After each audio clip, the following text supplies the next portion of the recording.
8 mars, journée internationale de la femme. Des quatre coins de la planète, les décideurs et acteurs de promotion des droits des femmes se sont retrouvés pour penser une fois encore à l'objectif primordial, l'égalité des sexes. Au Togo, le gouvernement mise sur cette parité entre hommes et femmes pour l'émergence du pays à l'horizon 2030. Le gouvernement togolais vole au secours des populations de certaines localités dans la préfecture d'Agou. Des populations sinistrées après le passage de fortes tornades le week-end dernier. Et puis la pluie de ce mardi n'a pas entamé la détermination des candidats au baccalauréat deuxième partie. Ce matin, ils ont démarré les épreuves d'éducation physique. C'était les titres de ce journal de 20h dédié aux femmes célébrées ce 8 mars. Bonsoir à toutes, mais aussi à tous. Voici le journal. D'abord, une délégation du Conseil supérieur de l'Ordre des architectes du Togo était ce matin dans les bureaux du président de l'Assemblée nationale, Dama Dramani. Au menu de leurs échanges, la réactualisation des tests régissant l'ordre, mais aussi l'apport des architectes dans la construction de la nation. Nous écoutons Nicolas Akidjetan, président de l'Ordre, au micro de Désiré Dabovi et Pierre Sosokpo. Le président de l'Assemblée nationale nous a fait l'honneur de nous recevoir ce matin. Nous avons saisi cette occasion pour échanger avec lui sur des questions d'intérêt collectif. D'autres sujets qui ont été abordés avec le président de l'Assemblée nationale, c'est notamment la transposition des tests communautaires relatifs à la pratique de la profession d'architecte. Comme vous le savez, la plupart des professions libérales ont vu leurs règles harmonisées dans l'espace communautaire UEMOA, et donc ces tests nouveaux doivent faire l'objet de transposition dans le droit national. Le travail en atelier a commencé, et donc comme c'est une loi quand même qui régisse la profession, cela repassera par le Parlement, donc nous avons sollicité la bienveillance et la célérité du Parlement. Nous n'avons pas manqué de rappeler le rôle prépondérant que devrait jouer l'architecte dans la construction nationale à travers ses œuvres architecturales. Et quand on arrive dans un pays, nous l'avons rappelé, la première chose qui frappe, c'est le paysage architectural. Et donc c'est l'œuvre d'architecte. Nous nous réjouissons dans notre pays, après les routes, aujourd'hui c'est les bâtiments, et nous avons souhaité que les architectes nationaux soient de plus en plus impliqués dans la création de ces œuvres, dans la conception de ces projets et dans le suivi de leur réalisation, afin d'en assurer la meilleure qualité possible et d'y laisser aussi l'expression de notre culture. Et de leur côté, les députés sont toujours en plénière au siège de l'Assemblée nationale. Depuis hier, ils planchent sur le projet de loi portant code de la marine marchande. Ce matin, la séance s'est poursuivie avec la phase des études particulières du projet. Cette loi, une fois votée, viendra réactualiser l'actuel qui semble de nos jours obsolète compte tenu de la dimension des activités maritimes qui ont fait leur apparition dans avec l'évolution technologique dans l'industrie maritime. Et pour l'heure, la séance est suspendue et devra reprendre demain mercredi, toujours au siège du Parlement. Et parlant de la célébration de cette journée de la femme, juste après la suspension de la plénière, le président de l'Assemblée nationale a organisé un déjeuner en l'honneur des femmes parlementaires. Une manière de témoigner la reconnaissance de tout le Parlement à toutes ces femmes qui œuvrent au quotidien pour le développement socio-économique durable du pays. Le compte rendu avec Pierre Sosokpo. Les femmes parlementaires à l'honneur, comme beaucoup d'autres femmes, en cette journée internationale du 8 mars, journée de la femme. Le président de l'Assemblée nationale, Dama Dramani, leur a offert un déjeuner en signe de reconnaissance pour leur participation à la dynamique du développement du pays. Et quand nous sommes arrivés dans son salon d'honneur, nous avons trouvé un immense bouquet où c'était marqué « Bonne fête à toutes les femmes parlementaires » de la part du président de l'Assemblée nationale. Nous avons bien aimé. Nous avions eu une très agréable surprise. Et à la fin du repas, nous avons tenu à lui manifester notre joie et notre reconnaissance. La représentation nationale féminine a exprimé sa gratitude au président de l'Assemblée nationale pour son geste, combien valorisant et encourageant. En attendant de retourner à l'hémicycle pour d'autres projets de loi en leur faveur, ces femmes élues du peuple se réjouissent déjà de la politique de parité amorcée par le gouvernement togolais.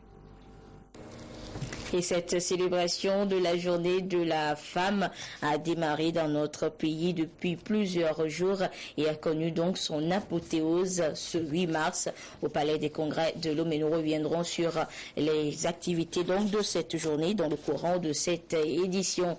Et toujours au chapitre de cette célébration du 8 mars, la gente féminine de tous les secteurs d'activité est à l'honneur ce jour. Les femmes actrices et auxiliaires de justice du Togo ont saisi l'occasion pour œuvrer une fois encore à l'égalité des sexes, surtout dans le monde judiciaire. Nathalie Panegé. Les femmes actrices et auxiliaires de justice du Togo fêtent la journée du 8 mars dédiée à la femme. Pour cette édition, dont le thème est « Planète 50-50 d'ici 2030, franchissons le pas pour l'égalité des sexes », elles ont un seul message: prôner l'égalité des sexes dans tous les domaines de la vie. Et nous disons que par égalité, il ne faut pas entendre les différences biologiques, mais c'est des questions de mentalité, des différences sociologiques, des différences psychologiques, sociales, sur le plan de santé, etc. La femme doit avoir les mêmes droits que l'homme. Les femmes gagnent moins que les hommes et sont davantage représentées dans des emplois peu qualifiés. Un tiers des femmes subissent des violences physiques ou sexuelles au cours de leur vie. 800 femmes meurent chaque jour dans le monde pendant l'accouchement. Un tableau qui suscite des réflexions. Le législateur n'a pas prévu de dispositions particulières pour la femme, le droit pénal étant pour tout le monde.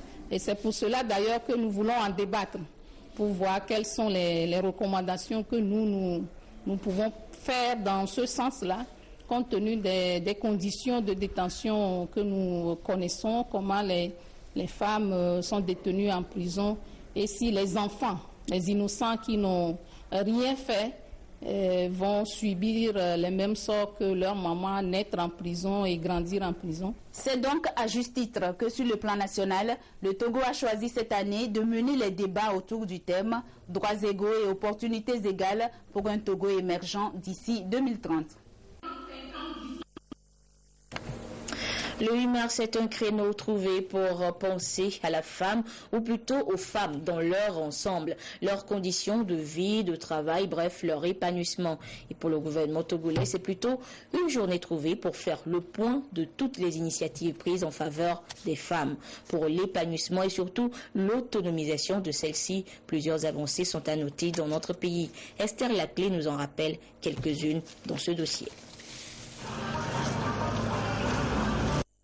En plus de la diminution du taux de sous-emploi des femmes, la promotion de l'accès à la terre par les femmes et l'implication de ces dernières dans les instances de prise de décision, l'illustration la plus récente des actions du gouvernement en faveur des femmes est la mise en œuvre du FNFI, le Fonds national de la finance inclusive. Ce programme a permis à quelques 300 000 femmes d'accéder au crédit. Aux côtés du gouvernement, des organisations de la société civile. Les actions sont variées. Il y a le cadre juridique qui s'améliore au jour le jour. La Constitution qui a posé le principe d'égalité de droits et de dignité entre hommes et femmes, qui est renforcée par diverses lois dans divers domaines.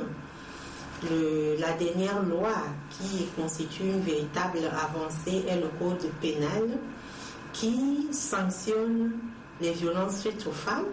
Nous avons dans le domaine du travail le statut général de la fonction publique qui a enregistré une certaine avancée en matière de promotion égalitaire des hommes et des femmes.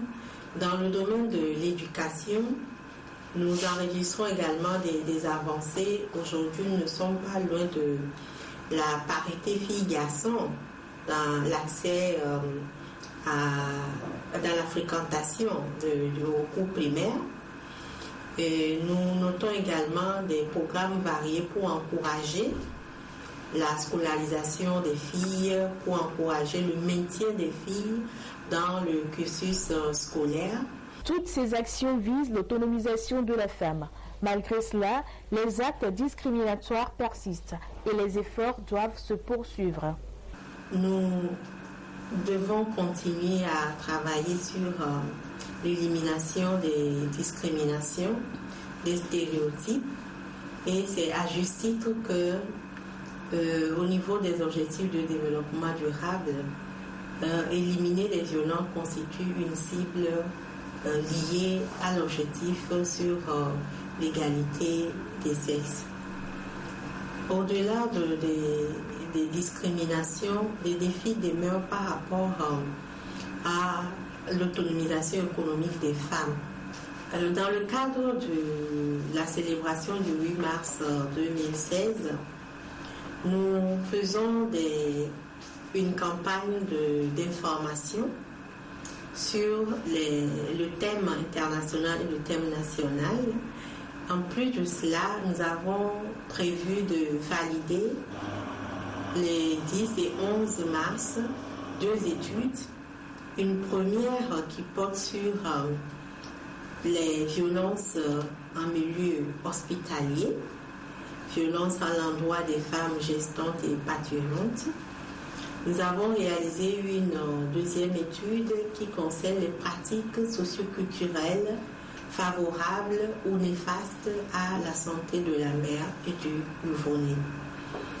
Ce sont deux documents assez importants qui constituent les résultats de nos enquêtes auprès de la population sur ces deux questions.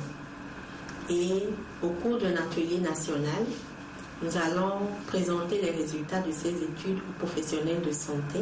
400 décès pour 100 000 naissances, c'est le taux de mortalité maternelle actuel au Togo. Le nombre de femmes au gouvernement a régressé et est passé de 7 à 4 au moment où celui des femmes au Parlement a augmenté. Relever tous ces défis permettra en partie d'atteindre les objectifs de développement durable. Aux efforts du gouvernement s'ajoutent les initiatives personnelles, comme c'est le cas de Wela Mélanie.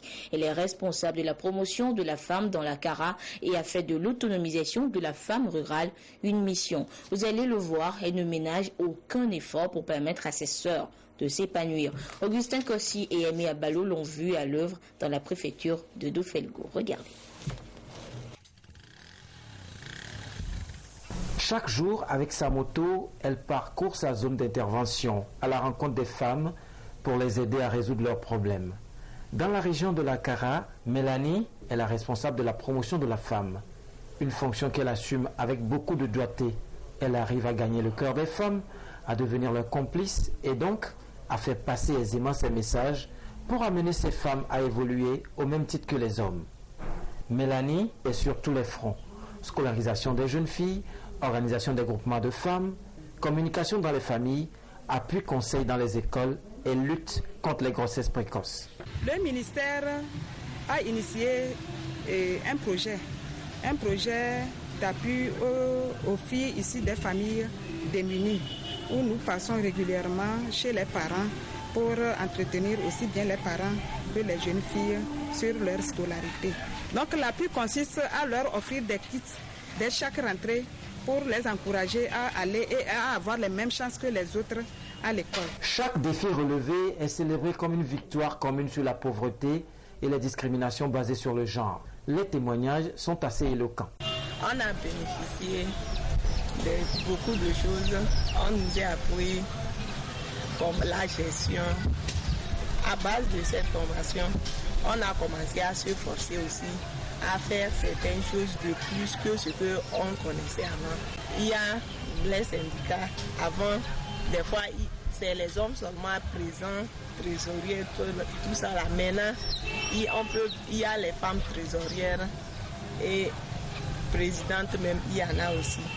Depuis que nous sommes avec elle, beaucoup de choses ont changé en moi. Surtout, j'arrive à m'exprimer librement en public.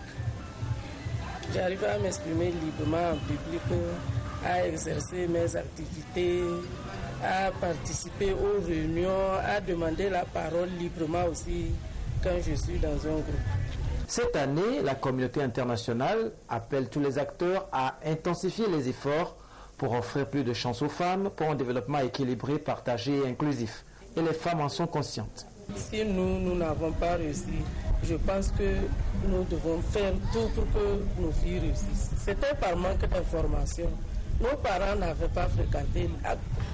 Précisément, moi, je regrette beaucoup. Sinon, je ne devais pas être ce que je suis aujourd'hui. Nous, on va vous dépasser. Parce que pourquoi c'est 50 ? Les femmes sont plus nombreuses que les hommes. Donc nous, là, nous, on veut grandir plus que vous-même. Quand bien même nous sommes nous qui naissons, les enfants doivent aller à l'école. Les femmes doivent respecter aussi leurs droits et leurs devoirs. Pour vivre avec ton mari, pour que rien ne se passe. Toi aussi, tu dois te débrouiller la femme pour faire quelque chose dans la vie. Tu ne dois pas rester croiser les bras que tu vas regarder toujours que l'homme va sortir à porter. Toi aussi, tu dois te forcer. Tu vas chercher quelque chose à faire dans la vie. En ce moment, tu vas vouloir. L'opportunité, elle est possible. Elle est possible grâce à la volonté des femmes et grâce à notre volonté d'être proche de ces femmes-là pour en discuter mieux. L'esprit d'ouverture est l'autre grand challenge que ces femmes veulent relever. Elles entendent s'intéresser davantage aux nouvelles technologies pour mieux découvrir le monde. Journée portes ouvertes en faveur des femmes techniciennes du secteur de l'industrie et de l'artisanat. Elle est à mettre à l'actif du Centre d'appui pour la gestion et le développement, CAGED, à travers le projet dénommé Aglaé, approche genre levier de l'activité économique. Esther Laclé nous en dit plus.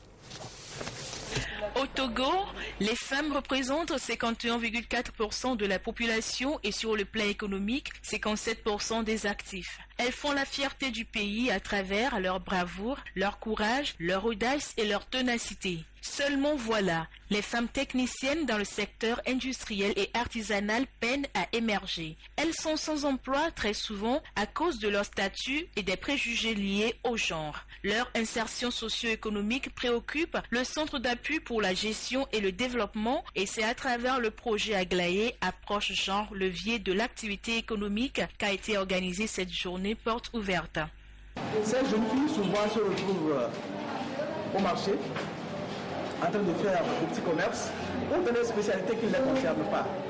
Et maintenant, le projet Aglaé a pour charge de les recruter, de les remettre à niveau, de leur donner des cours d'employabilité et d'entrepreneuriat pour qu'elles soient compétitives sur le terrain de l'emploi. Ces femmes, ayant fait la remise à niveau technique dans leur spécialité d'origine, se mettent ensemble pour sortir un projet.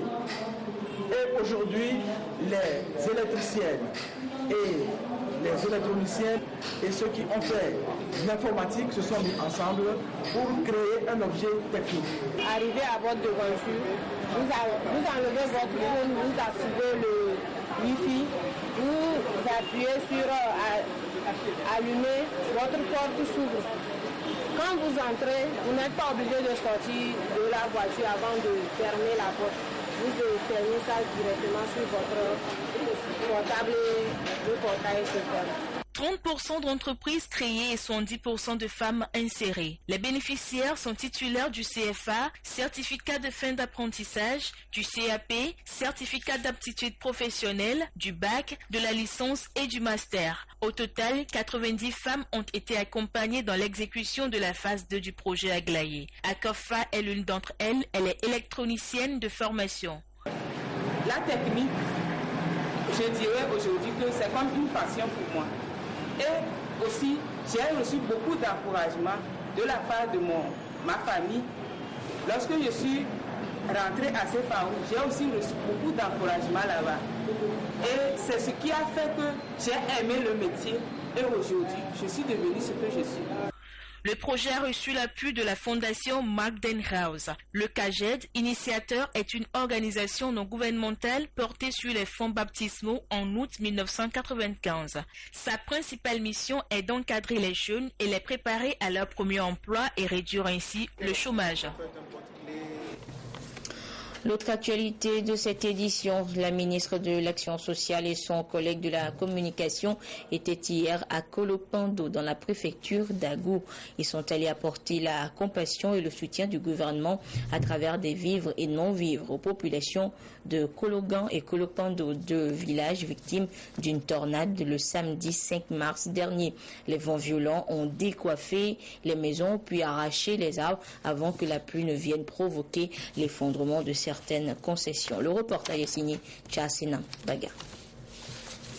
Les vents violents et la grande pluie qui se sont abattus sur Kologan et Kolopando dans la soirée du 5 mars dans la préfecture de Lagou ont occasionné d'énormes dégâts. Maisons effondrées, cases décoiffées et arbres arrachés. Baka Komlan, le sage du village, a dû quitter précipitamment sa concession quand tout a commencé. Profitant de la calmie, il est revenu voir ce qui reste de sa maison. Vu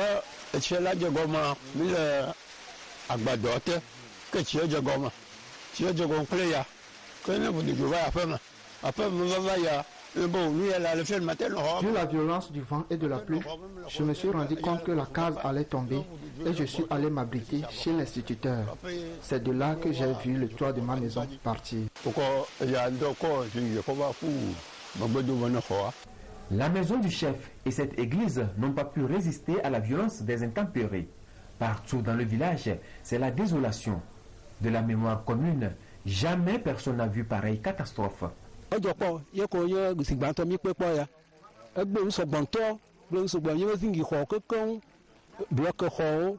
ne s'est jamais passé. C'est la première fois et ça a tout détruit.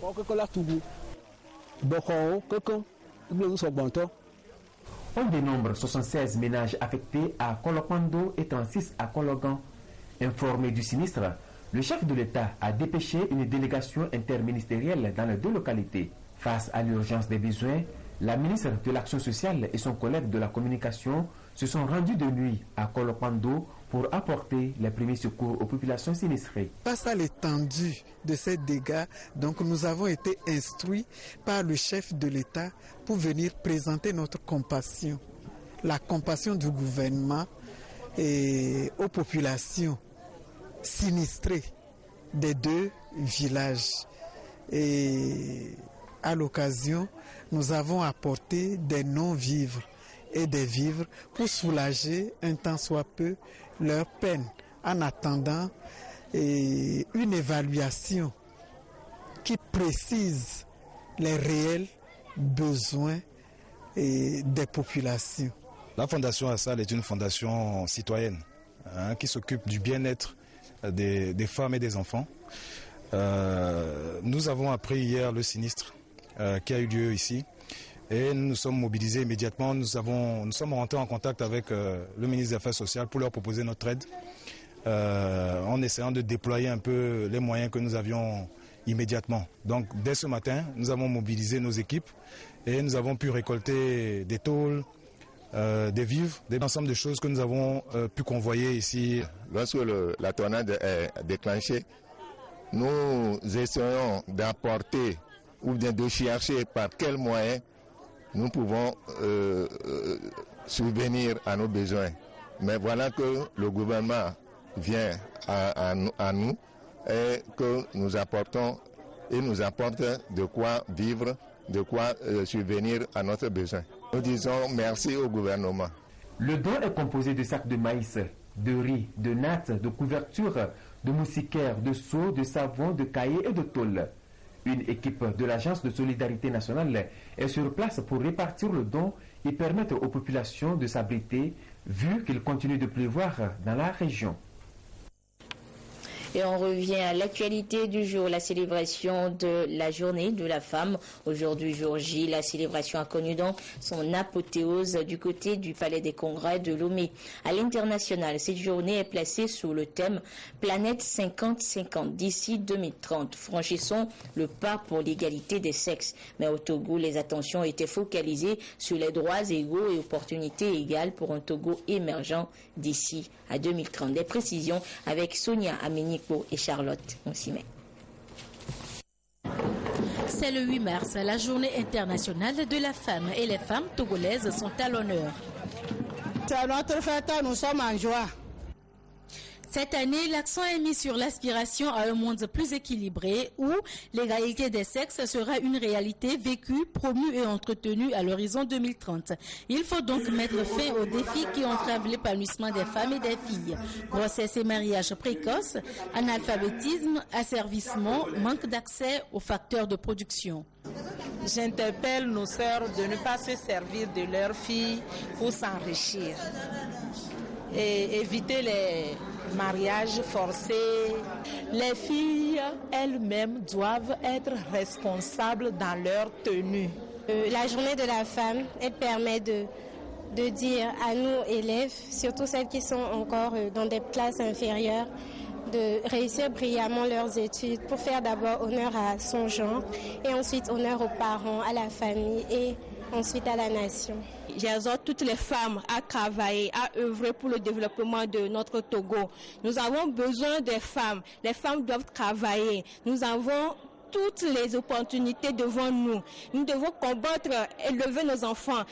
Encourageons nos jeunes filles à fréquenter, à avoir un diplôme élevé. Le boulot est là, le boulot nous attend. Nous devons travailler ensemble pour développer le Togo. Pour que la femme togolaise soit plus épanouie et jouisse de ses droits, le gouvernement s'investit à renforcer le cadre juridique. Pour preuve, l'adoption du code pénal, du code de l'enfant, de la femme, des personnes et de la famille, entre autres.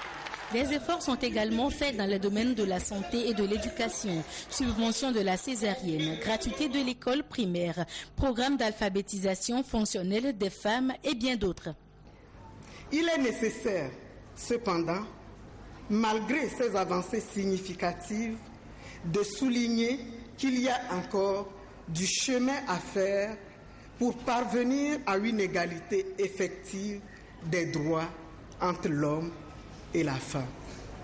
Vous convenez donc avec moi que l'un des plus grands défis à relever dans le pays pour une parfaite autonomisation des femmes jouissant pleinement de leurs droits est d'œuvrer davantage à les habiliter pleinement à l'égalité de chances et d'accès aux opportunités dans toutes les sphères de la vie.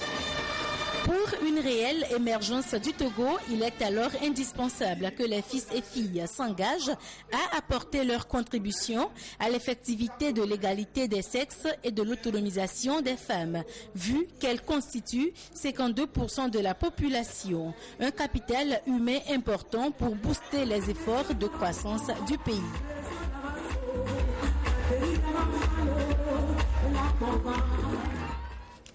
Et les femmes étant à l'honneur ce 8 mars, vous suivrez une émission spéciale à partir de 21h sur les efforts du gouvernement dans la promotion et l'épanouissement de la femme. Vous voyez là donc les images de ce plateau spécial 8 mars qui accueillera bientôt à partir de 21h Lys Djamien et ses invités.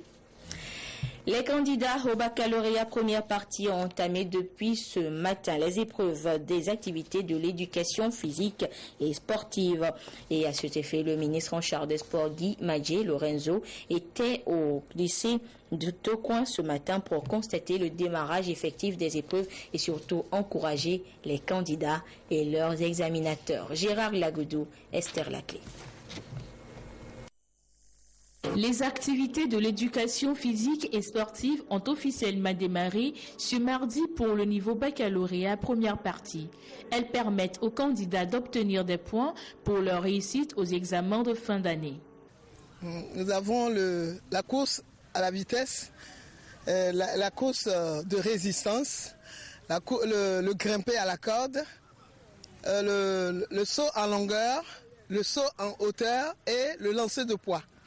Nous avons vu beaucoup d'élèves qui échouent à un demi-point de près ou bien à un point de près. Donc si tu peux maximiser tes points en sport, ça peut t'aider à ne pas perdre l'année. Pour s'assurer du démarrage effectif de ces activités, le ministre en charge des sports s'est rendu au lycée de Tocoin. On a fait un petit tour ce matin dans le centre du lycée de Tocoin, qui regroupe pour ces épreuves 3 établissements. Et il y a eu 2 j'ai vu un fort engagement de la part des professeurs et beaucoup d'enthousiasme également de la part des élèves. Donc les conditions matérielles sont un peu difficiles et j'ai pas vu beaucoup d'effectifs non plus concernant les enseignants DPS. Donc il est important de faire le constat sur le terrain pour voir ensuite comment on va pouvoir améliorer les choses. Après cette évaluation, les candidats vont se tourner vers les cahiers pour bien réussir les épreuves écrites dans les prochains jours. Les élèves du BEPC et du Bac 2 sont également attendus pour les mêmes exercices. Et voilà, ainsi se referme cette édition. Merci à vous qui l'avez suivi un peu partout grâce à la télévision togolaise. Et on se quitte avec des images de femmes, celles-là, qui sont célébrées donc ce 8 mars. Des femmes, des images donc sur une musique de Corneille. Corneille pour qui le bon Dieu serait une femme. Bonsoir.